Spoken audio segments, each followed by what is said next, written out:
Kemudian ayat selanjutnya, Pak. Kul katakanlah wahai Nabi Muhammad kepada orang-orang kafir itu, unduru, perhatikanlah mada, apa-apa fis samawati wal ardi, yang ada di langit dan ada di bumi. Ayo perhatikan. Makanya Allah berfirman, Pak. Rasulullah bersabda, tafakkaru fi khalqillahi wa la tafakkaru fillah. Perhatikan, pikirkan, kemudian teliti, analisa ciptaan-ciptaan Allah Subhanahu wa taala, karena di dalam ciptaan-ciptaan Allah mengandung tanda-tanda kebesaran Allah Subhanahu wa taala. Silahkan diperhatikan apa-apa yang di langit dan di bumi. Lihatlah, perhatikan matahari, Pak ya, perhatikan bulan, perhatikan malam. Ya. Matahari itu, Pak ya, kalau musim apa di sebelah selatan munculnya, kalau musim apa, bulan apa di sebelah utara geser. Itu matahari.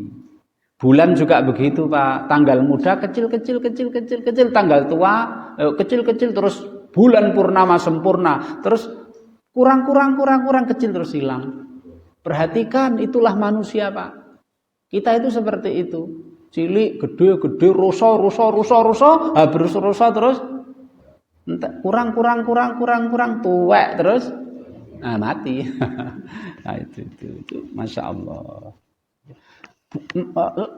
Siang malam juga begitu, Pak ya. Ada siang, ada malam. Di negara mana siangnya lebih panjang, malamnya ada yang lebih panjang. Kalau di Timur Tengah musim dingin, siangnya lebih pendek, malamnya lebih panjang. Kalau musim panas, siangnya lebih panjang,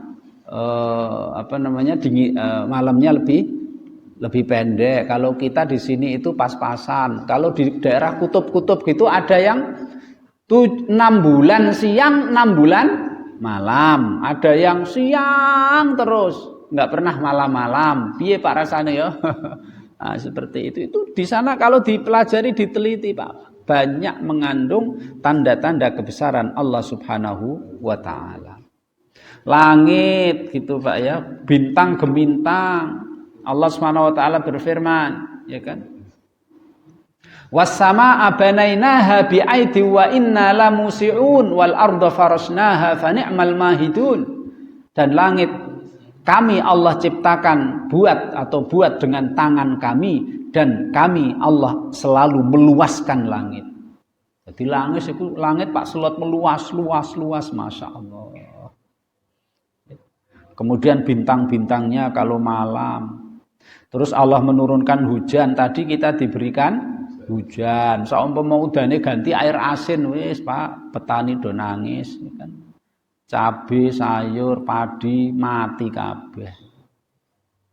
Ya, kemudian tanam-tanaman itu loh Pak, sampai sekarang kalau kita nanam biji, nancapkan batang atau apa, tetap bisa tumbuh dan nanti mengeluarkan buah yang berbeda-beda padahal disiram airnya sama. Ayo teliti, semuanya diteliti. Ya. Kemudian hewan juga begitu kan Pak. Hewan berbagai macam bentuk, berbagai macam jenis, telitilah.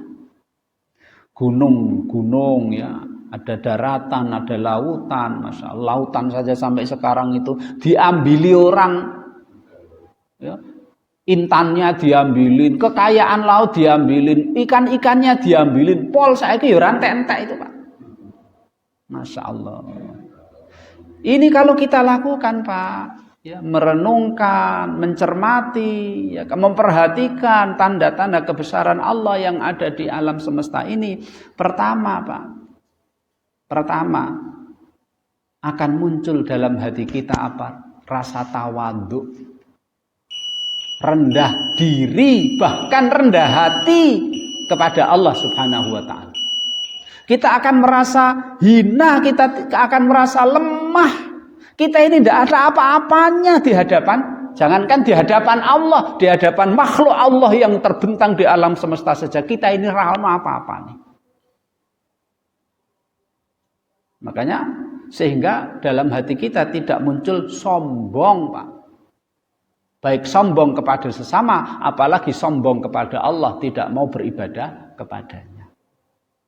Surat Al-Mu'min ayat 60 Allah berfirman, wa qala rabbukum ud'uni astajib lakum innal ladzina yastakbiruna an ibadati sayadkhuluna jahannama dakhirin. Katakanlah wahai Nabi Muhammad bahwa Allah Tuhanmu itu telah berfirman, wahai hamba-hambaku, mintalah kepadaku, pasti aku akan ijabah semua permintaanmu. Sesungguhnya orang-orang yang sombong tidak pernah meminta kepada Allah, mereka akan masuk ke dalam neraka jahanam dalam keadaan hina selama-lamanya. Itu Pak. Ketika kita mengetahui begitu agung dan besarnya tanda-tanda kebesaran Allah, ciptaan Allah itu, akhirnya kan kita merasa rendah diri, rendah hati, sehingga kita tidak sombong, sehingga kita selalu ibadah dan selalu meminta kepada Allah. Meminta itu ada dua Pak bentuknya. Satu, meminta dalam bentuk ibadah, dan meminta dalam bentuk ucapan, ucapan, jaluk dengan ucap mulut. Jadi minta itu dengan ibadah. Nah, kita sholat itu tujuannya apa Pak? Jaluk tak minta tak? Kita sholat minta, kita puasa juga itu hakikatnya kita minta. Minta ganjaran, minta keselamatan, minta ridho, minta macam-macam itu. Kita sholat juga hakikatnya minta.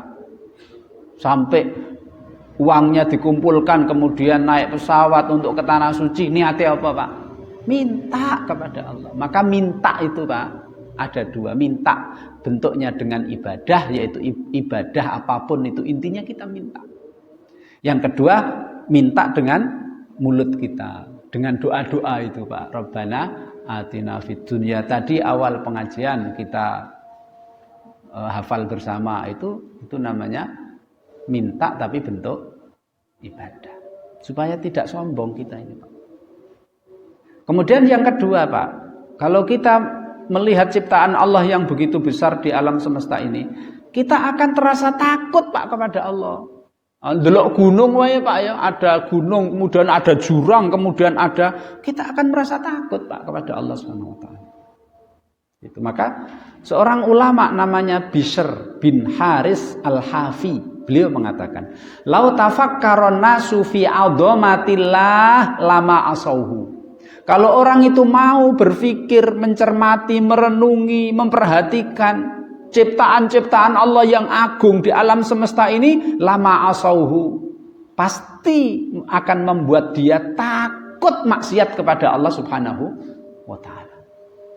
Apalagi tanda-tanda kebesaran Allah itu kadang-kadang itu berupa angin puting beliung Pak, gempa, gunung longsor, tanah longsor, gempa, banjir, la haula wala quwata illa billah.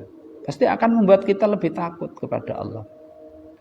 Kemudian juga akibat kita berpikir dan merenungkan serta memperhatikan tanda-tanda kebesaran Allah Pak, kita akan selalu mengharap kepada Allah dan tidak pernah putus asa.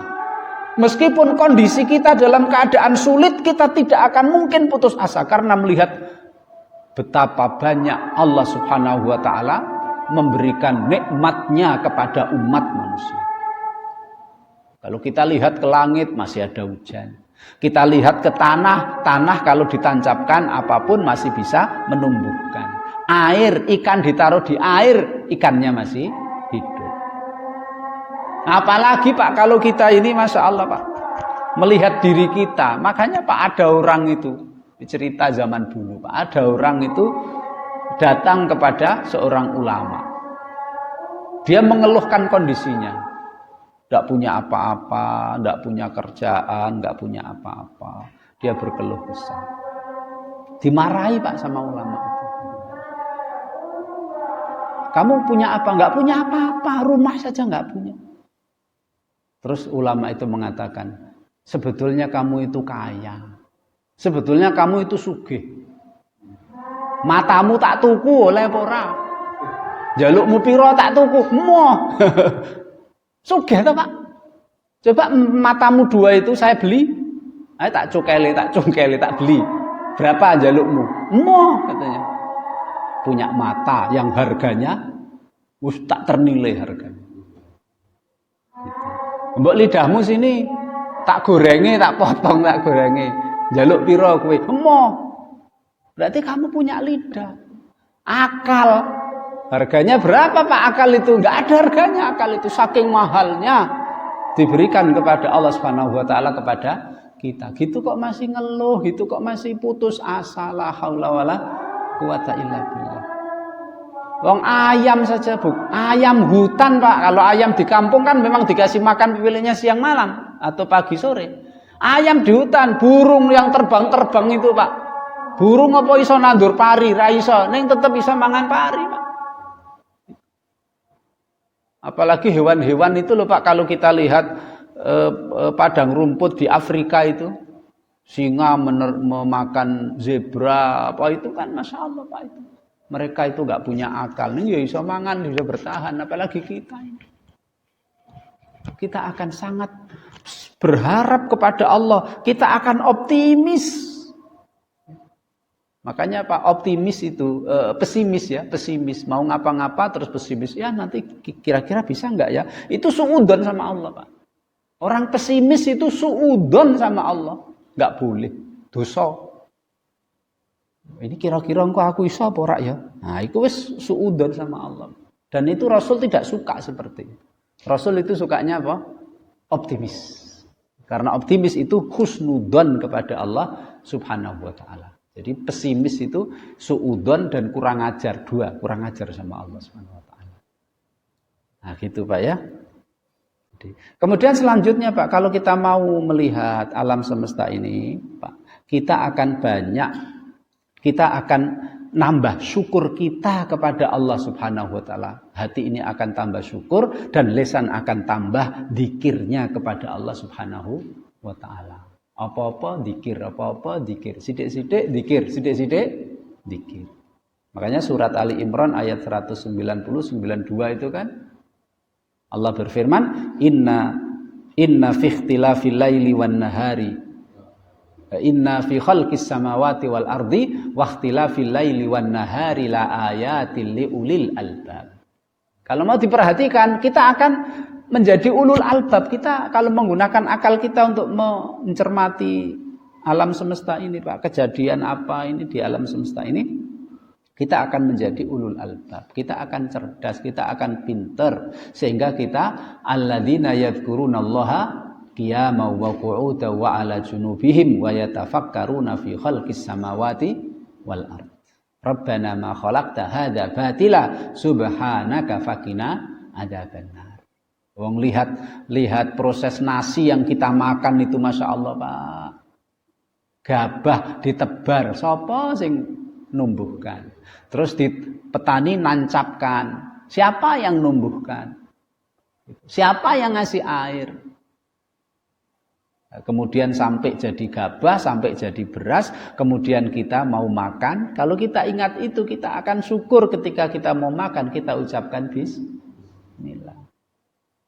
Pakai baju doa, masuk rumah doa, keluar rumah doa, naik mobil doa, naik sepeda meskipun sepeda keret suara tetap doa. Apalagi naik pesawat Pak ya, nanti di atas tetap doa semoga diberi keselamatan oleh Allah Subhanahu wa taala. Doa banyak zikir inilah merupakan bentuk syukur kita kepada Allah Subhanahu wa taala. Dan yang terakhir Pak, manfaatnya tambah ilmu. Karena alam semesta ini diciptakan oleh Allah. Allah buat sunnah kauniyah Pak. Ada ilmunya. Ada gaya gravitasi, ada hujan itu gimana ilmunya kan. Itu di situ nanti kalau dicermati kita akan tambah pintar, kita menemukan ilmu-ilmu alam ini. Nah, gitu Pak ya. Wong penyakit saja kalau virus kalau apa diteliti akhirnya pinter Pak ya, akhirnya pinter ngerti dapat ilmunya karena Pak Bapak bisa hormati alam semesta ini diciptakan oleh Allah, Allah buat itu ada hukum alamnya gitu loh Pak. Nek cara basane iso dititeni gitu loh Pak. Sehingga bisa dijadikan ilmu gitu Pak ya. Bisa dijadikan ilmu, semuanya itu untuk kemaslahatan dan kemanfaatan manusia semuanya. Nah ini ayat yang ke 110. Wa ma tughnil ayatu. Tanda-tanda kebesaran Allah itu yang ada di alam semesta ini, Pak, tidak akan memberi manfaat. Wanuduru, peringatan-peringatan juga yang Allah berikan melalui nabinya, ada di Quran, ada di hadis, ulama menyampaikan agama, memberikan peringatan-peringatan. Itu semuanya tidak akan bermanfaat angqaumin bagi kaum manusia la yu'minuna yang tidak mau beriman. Tanda-tanda alam semesta, Quran, hadis, ilmu agama, ono andan, ono wong mati, ono apa itu. Kalau dalam hatinya tidak ada keimanan, tidak akan memberi manfaat. Tidak nambah iman, tidak nambah rendah hati dan rendah diri alias tawaduk kepada Allah, tidak tambah takut, tidak tambah berharap, tidak tambah zikir, tidak tambah ibadah kepada Allah Subhanahu wa taala kalau orangnya tidak beriman. Ya, makanya Pak, orang-orang barat itu kan terkenal pinter-pinter, Pak ya. Dalam ilmu-ilmu dunia ini pinter. Tapi sayang, tanda-tanda kebesaran yang mereka ungkap di alam semesta ini ternyata tidak membuat mereka mau beriman kepada Allah, menjadikan Allah Tuhan mereka, masuk Islam, mau beribadah kepada Allah. Sayang Pak, rano gunane, mung diambil manfaat untuk dunia saja, mereka tidak bisa mengambil manfaat untuk akhirat. Makanya kalau ilmuwan-ilmuwan Islam itu Pak ya, orang-orang yang pinter ilmu-ilmu alam ini Pak, kalau orangnya beriman, orangnya Islam, tambah akan iman, tambah soleh, tambah banyak ibadah. Karena mereka setelah diteliti, setelah dicermati, Masya Allah, menunjukkan bahwa maha besar Allah Subhanahu wa ta'ala. Ya, pantas saja kalau sholat itu kan Allah maha besar. Selalu Pak, mau sholat mesti Allah maha besar. Ya. Tanda-tanda kebesarannya saja begini hebatnya, apalagi yang menciptakan, yang memiliki, yang mengatur, yaitu Allah Subhanahu wa ta'ala. Itu